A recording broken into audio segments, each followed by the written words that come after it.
सखिया कहवा से आवेली तिरियवा त जुतिया माई के पूजली जुतिया माई के पूजली हो प्रभु के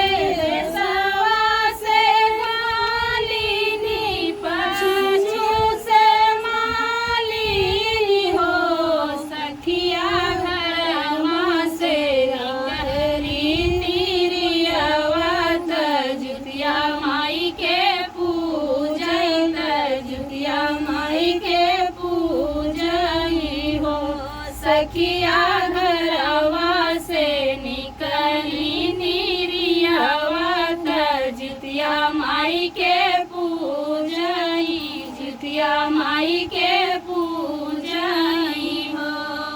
काउलई के आवेली मालिनी काउलई के मालिनी हो सखिया काउलई के आवेली तिरियवा त जुतिया माई के पूजई त जुतिया माई के पूजई हो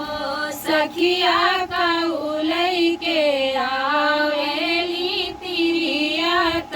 जुतिया माई के पूजई त जुतिया माई के पूजई हो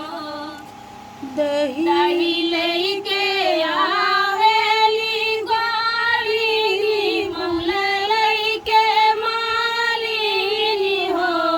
सखिया धन लइके